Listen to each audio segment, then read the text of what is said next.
Alô, turma, alô, você que está do outro lado da tela, tudo bem? Seja muito bem-vinda, muito bem-vindo. Aqui é a nossa 11ª semana da pós-graduação do SES. Eu sou Alessandro Timbó, o coordenador, um dos coordenadores da pós-graduação em Direito Médico aqui do SES. E nesse bate-papo de hoje, especificamente na nossa semana multidisciplinar, eu vou ter a honra, o privilégio, o prazer, a satisfação, como ele mesmo diz, de dialogar com o professor Rodolfo Pamplona, que é o coordenador da pós-graduação em Direito Contratual aqui também do SES, dentre outros inúmeros cursos que ele dá. Inclusive, eu só fiz a abertura do nosso pequeno programmate porque eu estou aqui com o backdrop no estúdio e o professor está à distância, mas a condução técnica é efetiva. Afinal, antiguidade é posto em qualquer lugar, inclusive aqui no SES, de maneira que eu queria dar um olá, seja bem-vindo e conduza porque a entrevista é sua, digníssimo professor. Tudo bem?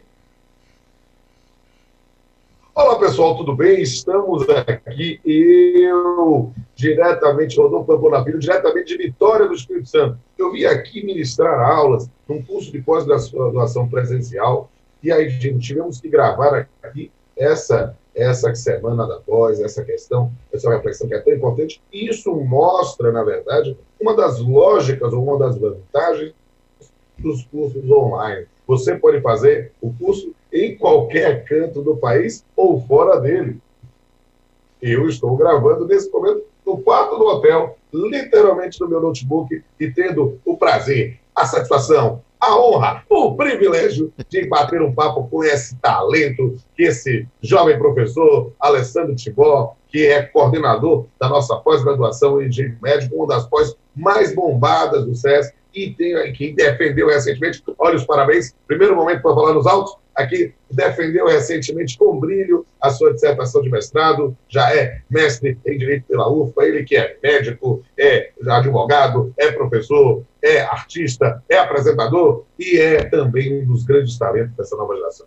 Timbó, que prazer bater esse papo com você, literalmente aqui, ao vivo, aproveitando as facilidades da informática, da internet, né, dessa comunicação à distância, para a gente bater um papo hoje sobre temas que são da interface dos nossos dois cursos de pós-graduação.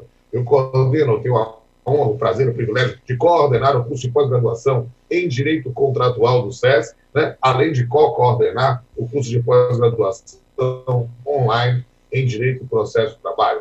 E nessa oportunidade, interagir com você, meu querido, e temos aí também esse vídeo gravado aí para os nossos alunos, nossos potenciais alunos, todos os interessados. Eu quero conversar hoje com você justamente sobre esse ponto de interface do direito contratual com o direito médico. Eu quero falar um pouco sobre a responsabilidade civil do médico, sobre questões eminentes que são tratadas nas duas pós. E nisso eu quero aprender muito contigo, que é um talento, um rapaz que eu admiro e que eu tive a honra, olha só, você que está no vendo, de fazer a transmissão de um Papeando com Pamplona com ele.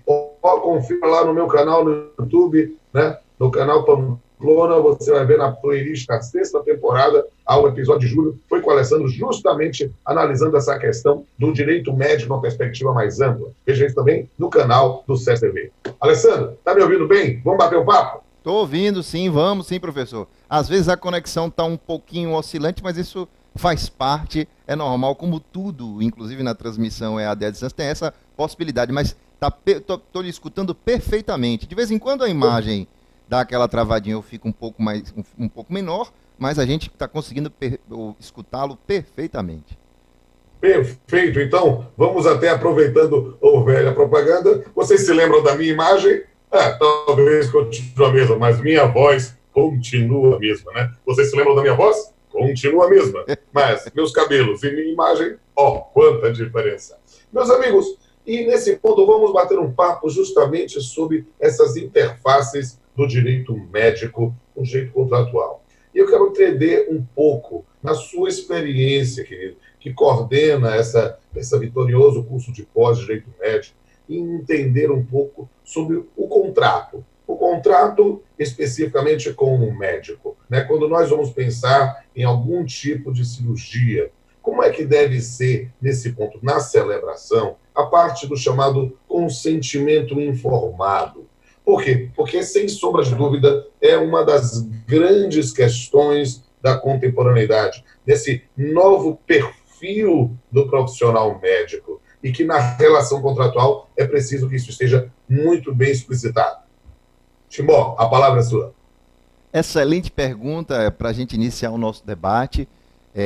Efetivamente, no que tange a relação paciente-médico, que é o que a gente chama de direito médico em sentido estrito, que seria aquele ramo jurídico do direito que estuda a relação jurídica entre o médico e o paciente em um dado momento, que a gente chama de contrato de tratamento, que é um ato terapêutico ou diagnóstico. A gente aqui no Brasil, em nosso ordenamento jurídico brasileiro, a gente ainda não tem essa figura tipificada como um contrato típico, a semelhança do contrato de locação, contrato de prestação de serviço de uma maneira geral, contrato de compra e venda, mas em alguns ordenamentos jurídicos essa figura contratual já existe. Aqui a gente até tem essa figura, mas ela está, como o professor Miguel Kfouri Neto diz, de uma forma não sistematizada dentro do Código Civil e nas resoluções do Conselho Federal de Medicina, estabelecendo os direitos e deveres, o direito subjetivo e as prestações e obrigações das partes nesse momento que é o contrato de tratamento. Nem sempre foi assim. Durante muito tempo, no correr da história, a responsabilidade médica ela era extracontratual, a chamada responsabilidade aquiliana. E isso, como a gente não tem lei aqui no Brasil e no mundo inteiro, a positivação do contrato de tratamento é algo muito recente. Aconteceu, por exemplo, pela primeira vez em 1995, na Holanda, recentemente em 2013, na Alemanha, que, na minha perspectiva, é a melhor positivação do contrato de tratamento que eu conheço. Mas isso é muito recente. Então, quando a gente não tem lei, o que termina estabelecendo o que é essa figura contratual? A jurisprudência.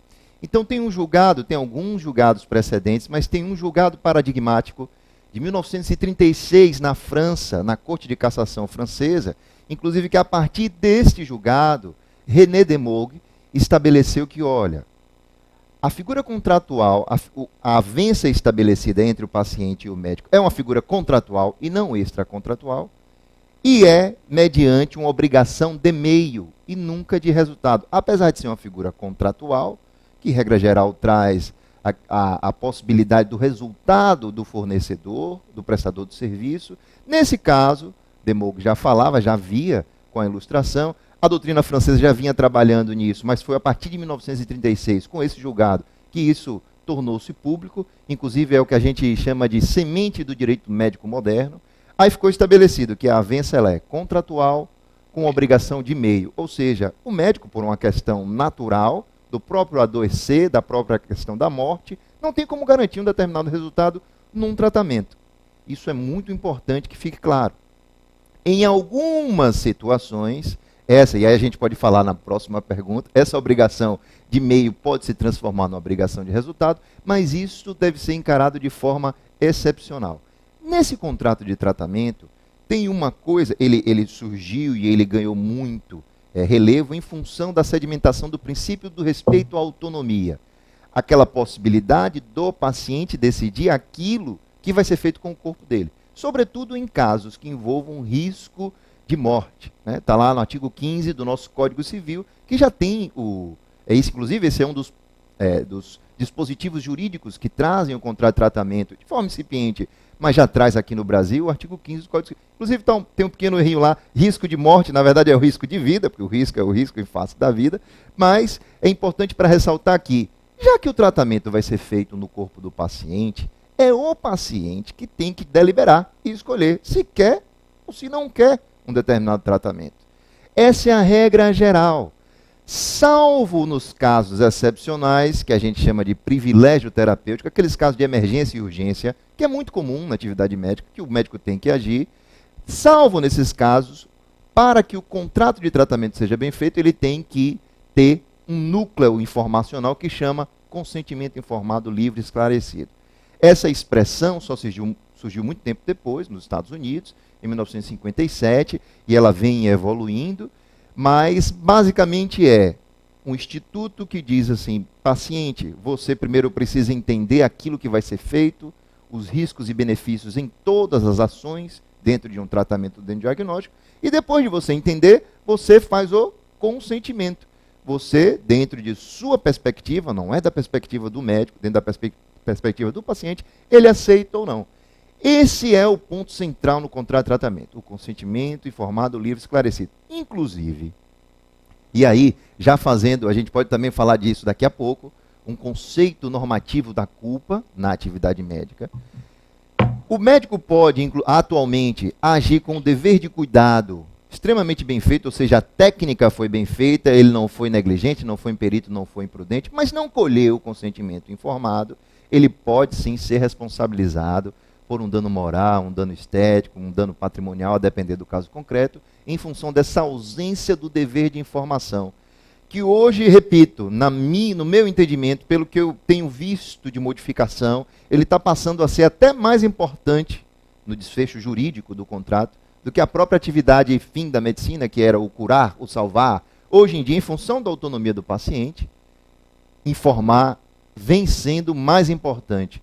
Claro, ressalvado-se aquelas questões de que o princípio da beneficência ainda deve prevalecer, que são as situações de risco iminente de morte, ou a vida de morte, ou naqueles casos em que vai haver um grave dano irreparável ao paciente. Nesses casos, aí o médico pode agir sem o consentimento informado, se possível, colhendo o consentimento informado de um parente ou algum representante legal, e depois, obviamente, quando possível, informando, assim que possível, do paciente do procedimento que foi feito. Esse é um panorama geral dessa figura que ainda não existe aqui, e por isso mesmo, já vou fazer logo o meu merchandising aqui, convidar você, vamos discutir isso aqui na nossa pós-graduação em Direito Médico do SESC. Quem é o nosso aluno já vem acompanhando essa discussão conosco, mas quem não é, seja muito bem-vindo, as inscrições ainda estão abertas, hein? Professor, eu comecei mais ou menos elucidando o que era a questão posta. Essa questão é muito importante. E o que é interessante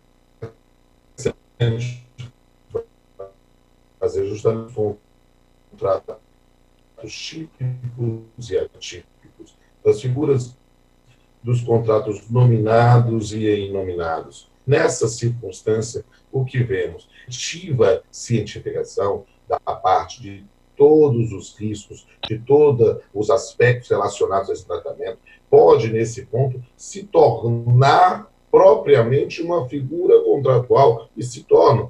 E isso, na verdade, demonstra a importância da liberdade contratual, a compreensão específica dessa liberdade de criação do conteúdo de cláusulas. Porque, note, o que é que as pessoas, às vezes, têm a ideia equivocada? E é interessante debater isso contigo, porque você é um jurista, mas também é um médico. Muitas vezes, tanto os nossos, meu curso de pós-contratual, quanto o seu jeito médico, notadamente o seu, há também muita participação de pessoas que não são da área do direito, mas que têm interesse no aprofundamento do direito médico. E isso é muito importante, porque às vezes o leigo acha que o contrato é o instrumento contratual, quando o contrato, na verdade, é a relação jurídica à vida entre esses sujeitos. É o vínculo entre esses sujeitos para a realização de uma determinada prestação. Dentro dessa perspectiva, o que é fascinante dizer? Dizer que muitas vezes a gente pensa na relação médico e paciente só e somente só numa concepção antiga na ideia do vínculo contratual da prestação de serviços. Mas esse vínculo contratual da prestação de serviço pode já trazer embutido nela cláusulas contratuais referentes ao consentimento informado ou mesmo nessa perspectiva como uma figura contratual paralela ou acessória ou decorrente do contrato, como um contrato dependente do contrato da prestação de serviço, a própria forma contratual da cientificação de cada um dos riscos e demonstrando efetivamente o que pode ser um mote justamente para a próxima pergunta que quero fazer a ti nessa noção. Por quê? Porque dentro dessa linha, essa ideia do termo de consentimento informado, do instrumento contratual que materializa esse consentimento informado, pode-se discutir muitas vezes não somente a ideia dos deveres e dos direitos do paciente e do médico, mas também a própria noção de algum tipo de responsabilidade. Por quê? Porque o tema da responsabilidade civil do médico é fascinante, não é mesmo? E note como nós temos que refletir isso com muito cuidado. Porque a partir do momento em que estabelecemos a ideia de uma liberdade contratual e uma possibilidade de estabelecimento de uma avença, de um negócio jurídico em que se estabelece a cientificação do consentimento informado, nós podemos ali também, talvez, estabelecer quais são as sanções, qual a responsabilidade civil. E se estabelece uma determinada multa, por exemplo, ela teria uma natureza jurídica de uma cláusula penal. Uma cláusula penal, tecnicamente, com base no conhecimento fundamental dos direitos e obrigações, é uma pré-tarifação de perdas e danos. Ou seja, nessas circunstâncias, se partir-se de um princípio de igualdade entre as partes, como relação civil, ou se partisse em uma relação de vulnerabilidade que aí atrair a questão da incidência do CDC, né? Aí nós podemos discutir a nulidade ou não dessa pré-tarifação. E é um tema efetivamente fascinante. Tudo isso, meu querido, para ouvir de você, na sua opinião, a relação médico-paciente, na noção dessa prestação de serviço, está regida pelo Código de Defesa do Consumidor? Estando regida pelo Código de Defesa do Consumidor, sendo uma hipótese, uma prestação para um profissional liberal, incide lá o artigo 29, a ideia da responsabilidade civil subjetiva, como construir a responsabilidade civil na atividade médica? A bola está com você, amigo. Muito obrigado pela pergunta. Essa pergunta é um tanto quanto provocativa e ao mesmo tempo ilustrativa, porque Vossa Excelência sabe de minha opinião, a despeito da maioria do entendimento jurisprudencial e doutrinário brasileiro, de que, apesar de haver uma vulnerabilidade clara no lado do paciente, porque apesar de ser contratual e buscar-se, através do consentimento informado, sempre uma simetria entre as partes, uma igualdade ideativa, ela efetivamente dificilmente vai acontecer, porque há um lapso de informação entre o médico e o paciente, que ele só vai ser igual no caso de um oncologista, por exemplo, está fazendo um tratamento de um câncer em um outro oncologista, né? Porque aí sim você teria duas partes em relação à hipossuficiência técnica equivalentes. Mas mesmo assim, aquele que está sujeito ao tratamento, ele está vulnerabilizado por sua condição adjetiva de estar doente, está enfermo. Então, essa é uma vulnerabilidade que tem que ser buscada, uma simetria, que dificilmente vai acontecer, mas tem que ser buscada através do consentimento informado, mas que ela não, na minha opinião, data vênia as opiniões em contrário, ela não se confunde com a hipossuficiência, com a vulnerabilidade do consumidor enquanto um consumidor de produtos e serviços no mercado de consumo. Pelo simples fato de que o bem jurídico envolvido, ele é sui generis, a saúde das pessoas a gente não consegue precificar, a gente não consegue mercantilizar. Toda vez que a gente tentou fazer isso, e até hoje é assim, a gente, do ponto de vista moral, não está preparado para essa mercantilização do bem jurídico. Tá? Eu me lembro, não sei se você conhece esse caso, me lembro não, porque eu não era nascido ainda, mas eu não sei se você conhece esse caso, do Ford Pinto, que era um carro, na década de 1970, havia um grande problema em relação ao combustível, ao petróleo, a crise do petróleo, e as companhias, sobretudo as norte-americanas, que lá o transporte funciona pelas rodovias, começaram a fazer carros pequenos. A Ford Motors Company fez um carro chamado Ford Pinto, que era muito pequenininho, e ele tinha, no projeto dele, o tanque de combustível na traseira do veículo. E aí acontecia que, quando havia colisões nesse carro traseira, ele geralmente explodia, pegava fogo, ou a pessoa morria, ou a pessoa ficava com uma lesão corporal de natureza grave. E aí, várias pessoas morreram, essa questão veio para o tribunal norte-americano e descobriu-se que os executivos da empresa já tinham acesso à informação, ao erro do projeto, e já tinham feito o diagnóstico que custaria $11 por veículo para que todos os carros fossem consertados. Eles fariam um recall, $11 cada veículo, botavam uma peçazinha e iria impedir com que o carro explodisse e levasse ao dano. Só que, essa conta dava $110 milhões à época, e eles fizeram uma outra conta da seguinte forma: olha, vamos juntar a lesão corporal, vamos juntar as indenizações por morte, a média que o judiciário obriga a gente a pagar. Essa conta, se a gente somar, jogar no tempo, os 10 anos de produção, eles fizeram uma conta e chegaram à conclusão que iam gastar $50 milhões, a metade. Só que essa decisão utilitarista, racionalmente, no que tange a análise econômica do direito, a análise econômica de uma tomada de decisão, é pertinente, mas ela é moralmente inadequada, porque o tribunal do júri ficou sabendo dessa decisão, e aí, em face de um consumidor apenas, deu uma indenização por dano moral acima de 120 milhões de dólares. Isso depois foi revisto, mas o que eu quero dizer com isso? A gente não está preparado, do ponto de vista moral, para comparar alho com bugalho. Não é? A saúde das pessoas, a saúde nossa, minha, do meu filho, dos seus filhos, do filho de você que está aí do outro lado da tela, da sua mãe, não tem preço. Então, quando o direito, que é essa ciência do dever ser, veja, o direito procura regular o presente para que a gente tenha um futuro melhor. Não é? Quando ele vem e chancela dizendo, essa é uma relação de consumo, essa é uma relação mercantil, ele desnatura a relação. Ele transforma o médico no mercador da saúde, sob as vistas, sob a custódia do próprio judiciário. É como se o judiciário estivesse dizendo assim, todo doutor bumbum, do ponto de vista mercantil, está certo em agir dessa forma, colocando o lucro acima da saúde das pessoas. Sem falar aqui, ainda por uma questão mais jurídica, o Código de Defesa do Consumidor, ele é silente em relação ao contrato de tratamento. Ele não tem um dispositivo sequer que trate de paciente ou médico.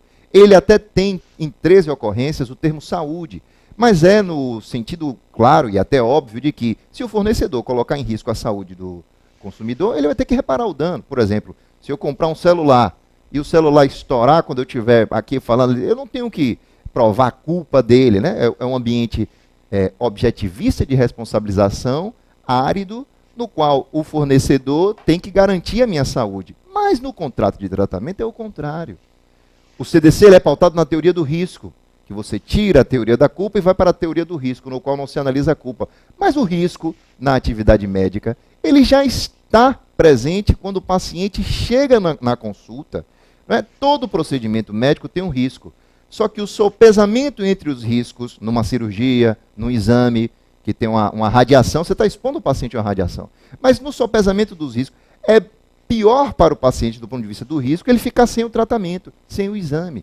Então, o risco criado já existe e o risco proveito, que são as duas formas de você enquadrar a teoria do risco, na atividade médica ele deve ser afastado, porque a atividade médica não é mercantil. Daí a importância das resoluções do Conselho de Medicina, que impedem a famosa publicidade ostensiva, vulgarizando a atividade médica como se fosse, veja, vulgarizando no termo de não querendo desmerecer o comércio, nem as atividades empresariais, mas é que a medicina tem um objeto distinto, não pode ser tida como comércio. É por isso que o profissional da saúde não pode fazer a chamada propaganda do antes e depois.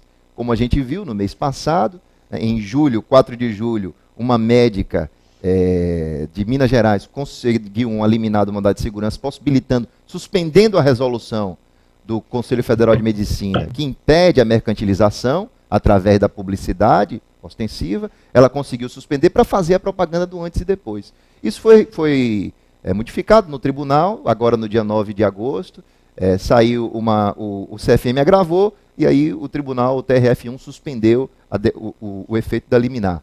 Voltando ao que deve ser, a não mercantilização tem que ser, e aí é como eu costumo dizer lá na pós, a gente precisa distinguir publicidade de propaganda, já falando um pouquinho de publicidade médica, que está no escopo do contrato de tratamento. Médico, assim como advogado, só pode fazer propaganda, que é aquela forma de veiculação de um conteúdo para ilustrar a população, para educar a população. A publicidade, que é uma forma de veiculação de conteúdo no sentido de criar um desejo de consumo naquele que está assistindo a peça publicitária, essa deve ser evitada. Toda a conduta publicitária deve ser evitada, e sim favorecer a propaganda médica. Então, data máxima vênia, eu acho que o enquadramento que vem acontecendo, a intenção do judiciário e da doutrina é até boa, proteger o paciente porque ele é vulnerável. E porque a gente não tinha uma lei, não temos ainda uma lei clara. A gente tem, está no Código Civil e está nas resoluções do Conselho. Só que como a resolução do Conselho é uma resolução de uma autarquia federal, e aí o judiciário ainda é um tanto quanto positivista em alguns momentos, não entende que essas resoluções efetivamente regulam a relação na materialidade. Então, é o exemplo que eu costumo dizer. O beija-flor voa porque ele tem direito de voar? Ou o beija-flor voa porque ele tem asas, bate as asas e tem uma anatomia perfeita feita para isso. Então, o direito às vezes quer condicionar uma forma, o Dr. Orlando Gomes já dizia isso, que quando ela não corresponde à ossatura da relação, ela vai ser inadequada. Então, para proteger o paciente, o que tem que ser feito? Ilustrar, informar, consentimento informado. É a mesma coisa que aconteceu, eu já estou até terminando para eu não me alongar muito, para a gente poder falar mais. Aconteceu recentemente isso, professor, aqui em face do Estatuto da Pessoa com Deficiência. O paradigma da proteção, aparente proteção, foi abandonado para um paradigma da promoção do sujeito. Eu não posso querer aparentemente proteger ele com o CDC com regras processuais.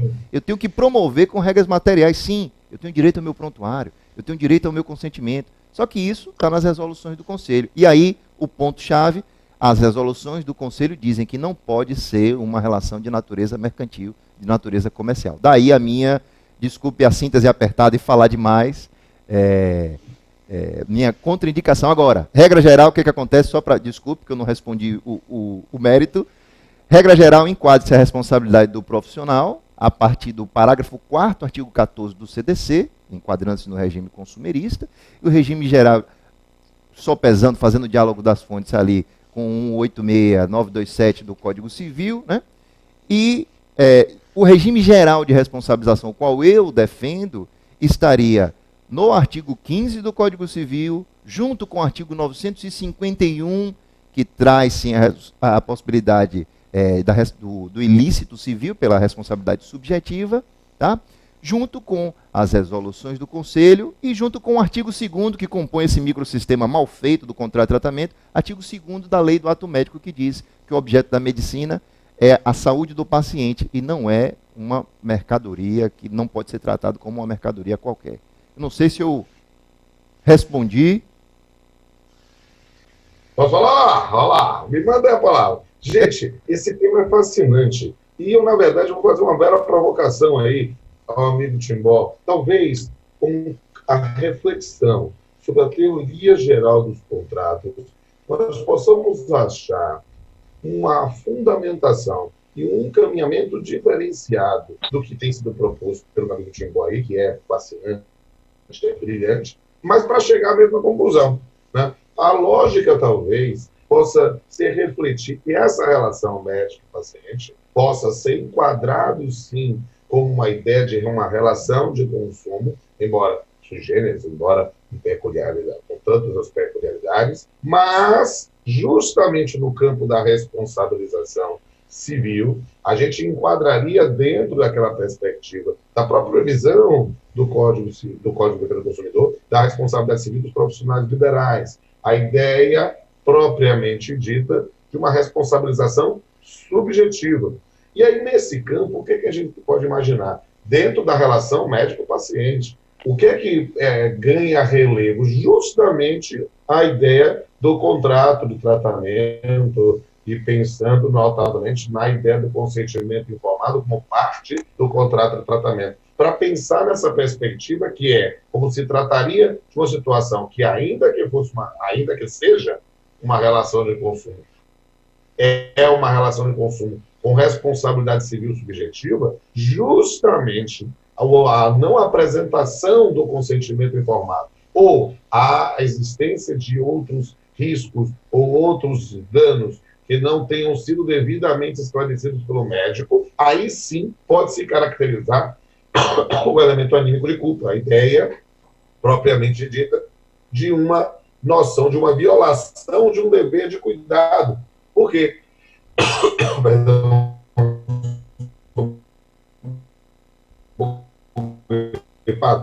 A ideia, quando falo de responsabilidade civil, acabam se atrapalhando um pouco, né? Parece que eu estava atrapalhando um pouco na ideia do que é culpa.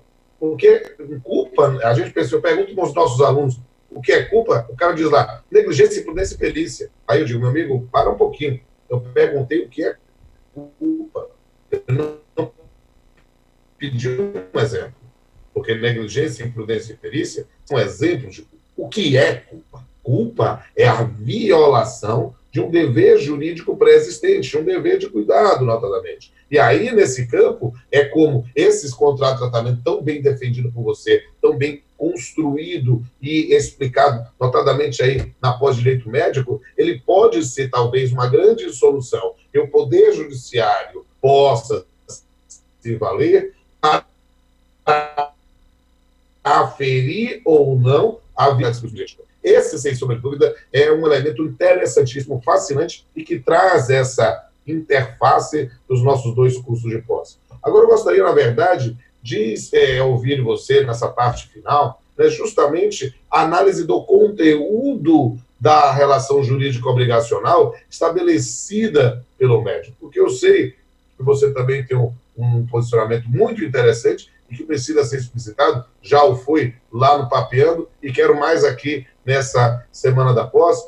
para compreender, fazendo um link necessariamente com o contrato de tratamento, com a ideia do consentimento informado, qual a natureza da obrigação estabelecida pelo médico. Por quê? Porque fala-se, e é natural, que pense sempre na atividade do médico como uma obrigação de meio, nunca uma obrigação de resultado. E eu confesso que eu tenho muita simpatia com essa tese, mas parte da doutrina pensa em determinadas atividades médicas, a cirurgia plástica, a própria noção do anestesista, que ali talvez tenhamos uma possibilidade de se invocar uma obrigação de fim. Eu sei que você não concorda muito com essa tese, mas é justamente instigando a dialética que a gente vai ter a oportunidade de ouvir e aprender contigo. Timbó, a palavra é sua. Pois é, professor. Essa pergunta é extremamente importante. Eu vou tentar até falar um pouco mais devagar do que eu falo para que fique muito bem claro. É impossível uma análise de uma responsabilização do profissional da saúde, uma ação com o objeto tendo um erro médico, tá? Inclusive esse erro médico, às vezes o médico erra, mas eu vou explicar isso se der tempo, mas às vezes não é isso, porque ele pode ter duas condutas perfeitamente possíveis, perfeitamente reconhecidas pela medicina, baseada em evidência, ele adota uma e não a outra. Em tese houve um erro, mas não dá para dizer que nesse caso a conduta, porque obedeceu o padrão de conduta estabelecido pela medicina, foi uma conduta equivocada e ele teria que pagar um dano de indenização em face do paciente. Tá?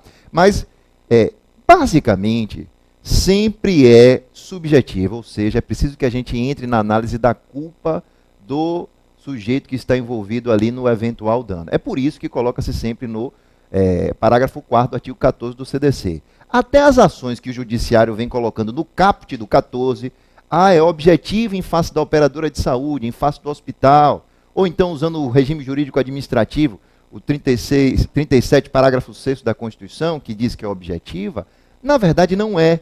Porque quando você vai analisar o nexo de causalidade, para você verificar se houve ou não defeito no serviço, você está analisando a conduta. Ou seja, aquela história do beija-flor, o direito está chancelando de uma forma, quando na verdade é sempre subjetiva. Sendo subjetiva, ela pode ser dividida em obrigação de resultado, a gente analisa a culpa, mas aí do ponto de vista processual, a inversão do ônus da prova, tá? Uma coisa é material, a outra é processual, não há que se confundir, mas é uma consequência necessária, ou seja, se eu assumo um determinado resultado e um determinado tratamento, eu fico com o ônus da prova invertido se isso for avaliado em juízo. Ou ela se mantém in natura como uma obrigação de meio, a qual, processualmente falando, aquele que acusa tem que provar. Né? O médico ele não sai culpado até que ele prove o contrário. Entre a obrigação de meio e resultado, a minha opinião, numa análise normativa do conceito de culpa, né, que é um conceito da professora Maria Celina Bodan de Moraes, trazido para a realidade médica, que é o seguinte: para além dessa possibilidade que o senhor falou brilhantemente aí, de um ato contrário ao direito ou que feriu o contrato, para a gente entender a noção de culpa, ela aumenta um pouquinho para assim, é uma conduta que não atendeu o padrão que era esperado. E nesse formato de uma conduta que não atendeu o padrão esperado, você tem que analisar de forma panorâmica o que está envolvido na relação. E aí a gente tem que dividir em dever de cuidado e o dever de informação, que a gente já mencionou aqui. Em face do dever de informação, na minha opinião, a culpa do médico é sempre presumida. Por quê? Porque ele tem que colher o consentimento informado. ele tem que colher necessariamente a autorização do paciente para fazer o tratamento. Excepcionalmente, não precisa naquelas condições que a gente falou de privilégio terapêutico, urgência, emergência, inclusive é crime, está lá no Código Penal, artigo 135A, se o cidadão condicionar o atendimento ao preenchimento do consentimento de um formulário, um cheque-calção, não pode. Mas isso é exceção. Então, em relação ao dever de informação, é presumivelmente culpado o médico, ele tem que fazer a prova do consentimento. Inclusive, eu aconselho, e é uma sugestão, que, sendo possível, o profissional da saúde, com a anuência do paciente, grave o áudio da consulta. Não é porque o consentimento informado não é só o termo de consentimento, que, inclusive, quando o paciente dá só aquela assinatura no final, do ponto de vista jurídico, é encarado como um contrato de adesão, né? Um contrato de massa, termina sendo considerado como nulo. O ideal é que o termo de consentimento ele seja disjuntivo, ele vá ali num parágrafo. O senhor concorda com isso? Sim, não. O senhor entendeu o risco desse procedimento? Sim, não. O senhor entendeu que isso pode deixar com essa consequência? Sim, não. E você vai compondo algo customizado, porque cada paciente é um paciente. Cada tratamento tem que ter um termo com as suas variáveis. Esse é o termo. Mas além do termo, tem as informações orais que são passadas ao paciente ao longo do tratamento. E tem ainda a importantíssima anotação no prontuário. Essas três grandezas constituem o dever de informação. Constitui esse consentimento informado em sentido amplo. Então, é o termo de consentimento, as anotações no prontuário que tem que ser bem feita e as informações passadas oralmente ao longo do tratamento. O consentimento informado, ele é, portanto, processual, não é o único termo que se entrega ao paciente para ele assinar e acabou ali. Ele é processual ao longo do tratamento. Ele pode ser retirado pelo paciente a qualquer momento e sem fundamentação. Esse é o dever de informação. Agora, no que tange o dever de cuidado, que é a observância da técnica médica no caso concreto, para se verificar se ele agiu em conformidade com o conhecimento médico ao tempo do fato, nesse caso, em função da imprevisibilidade da medicina, em função de que cada pele é uma pele diferente, cada tratamento é um, na minha opinião, nem mesmo o cirurgião plástico ou anestesista pode ser responsabilizado com a responsabilidade subjetiva, com obrigação de resultado nesse caso. Porque não há, ministro Rui Rosado Aguiar Júnior já dizia isso na virada do século. Tem um artigo dele muito interessante que ele fala assim, olha, por mais que o cirurgião plástico prometa tudo que vai acontecer, ontologicamente ele não tem realmente como garantir que isso vai acontecer.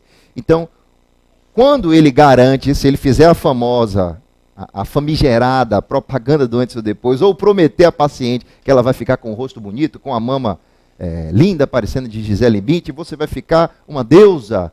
Aí, nesse caso, apesar de não subverter ontologicamente a obrigação dele, que é de meio, aí o dever de cuidado, em função do dever de informação, você inverte o ônus da prova, mas isso tem que ser apreciado no caso concreto.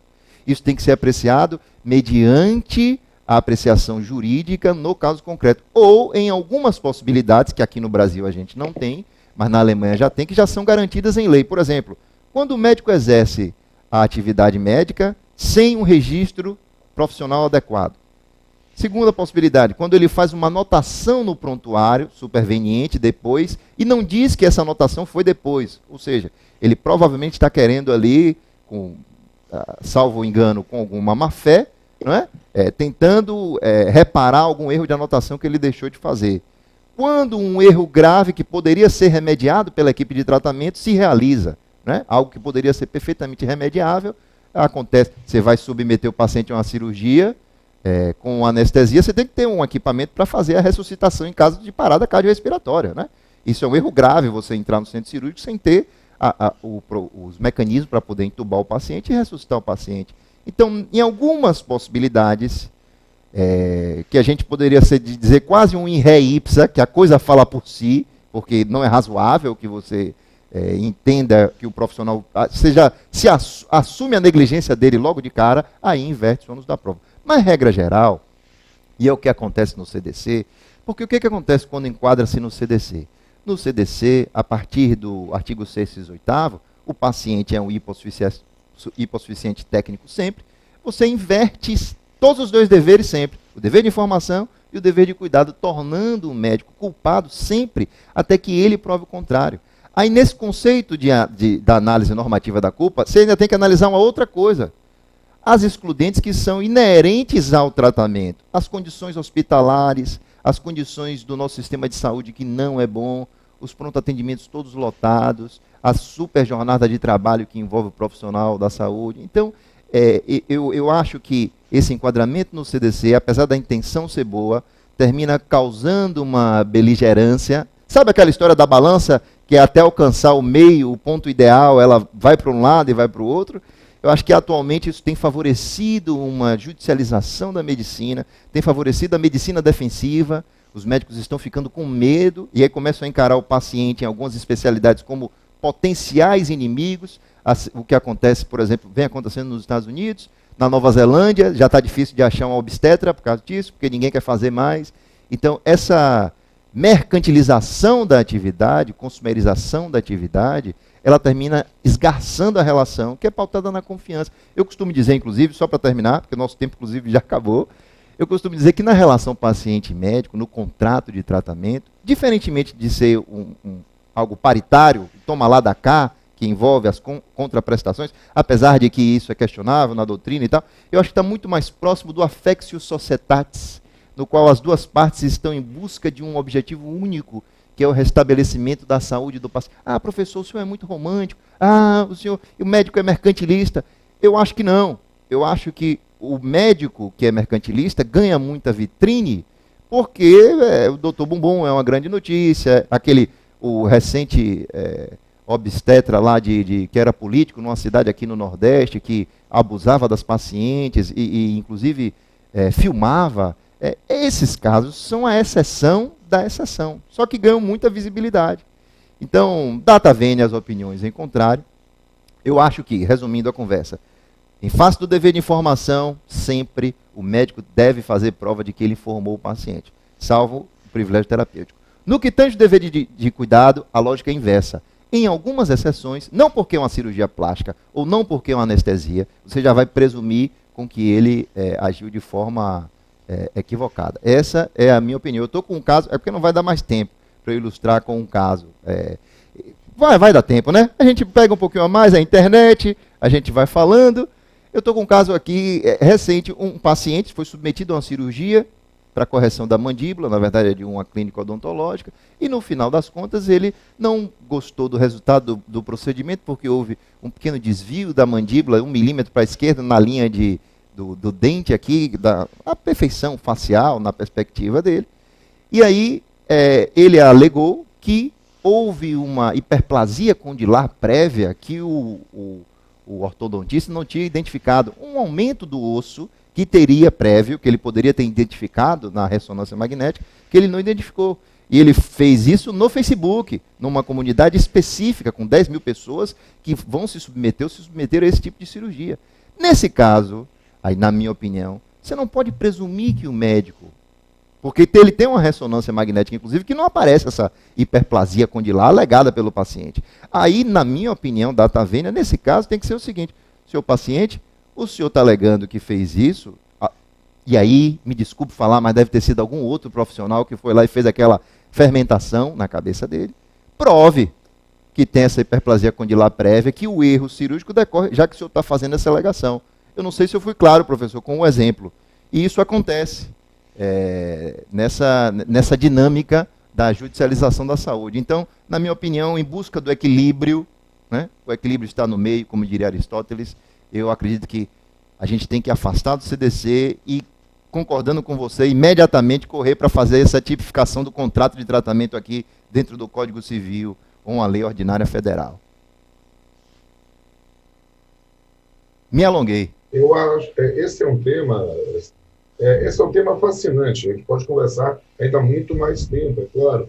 Mas eu acho que, na verdade, a título de arremate, a gente pode perceber como talvez os nossos cursos eles são complementares entre si, né? Porque talvez algumas dessas questões tão polêmicas e tão palpitantes do seu dia a dia, também como profissional da médica ou que convive com isso, como advogado, atuando também em questões relacionadas à atividade médica, pode perceber o quanto a elaboração detalhada da relação contratual do instrumento contratual que faz a comprovação de todos os direitos e deveres e da conscientização dos riscos e tudo mais, pode ser também um caminho, efetivamente, para facilitar a comprovação ou, digamos assim, diminuir controvérsias. O que eu digo com todo carinho aqui do velho professor, judicialização no sistema brasileiro hoje é inevitável.